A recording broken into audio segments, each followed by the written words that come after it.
ఉన్నటువంటి కారు పేలింది అని కొన్ని వార్తా ఛానల్లో విషయాలు తెలుస్తుంది. అయితే కదులుతున్నటువంటి కారు పేలితే ఇది ఆత్మాహుతి దాడిగా చూడొచ్చా, లేదా అక్కడ నుంచి ఎవరు లేకుండా ఎంటీ కార్ పేలిందా?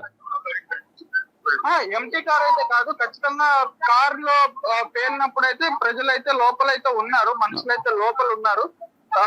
నిజం చెప్పాలి అని అంటే ఇది చాలా పకడ్బందీగా జరిగినటువంటి దాడిగా కూడా మనం చూడొచ్చు.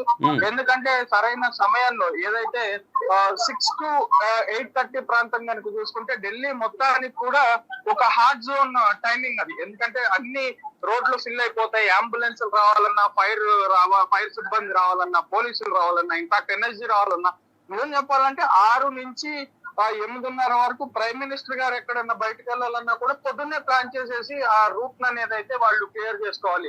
అప్పటికప్పుడు వెళ్ళాలనంటే చాలా కష్టం అయిపోయేటువంటి ఆ సమయాన్ని వారు ఏరి కోరి మరి అదే సమయంలో కరెక్ట్ గా అనుకున్న సమయానికి వాళ్ళు చేయగలిగారంటే ఖచ్చితంగా ఇదంతా ఒక భారీ కుట్రలో భాగంగానే జరిగినట్లుగా కూడా మనం చెప్పొచ్చు.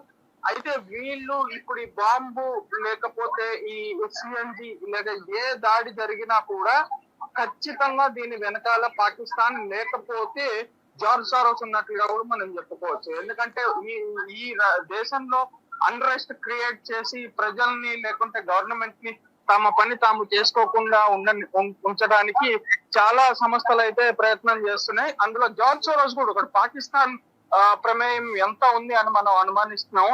జార్జ్ సారోస్ ఎందుకంటే యుఎస్ లో న్యూయార్క్ సిటీకి కొత్తగా ఎన్నికైనటువంటి అతను కూడా ఒక జార్జ్ సారోస్ ఫండెడ్ పర్సనే. ఇంకోటి కూడా చెప్పాలనంటే కొద్ది రోజుల క్రితం నుంచి కూడా రాహుల్ గాంధీ ఆటం బాంబ్ అని, న్యూక్లియర్ బాంబ్ అని రకరకాల బాంబుల గురించి ఆయన మాట్లాడటం జరిగింది.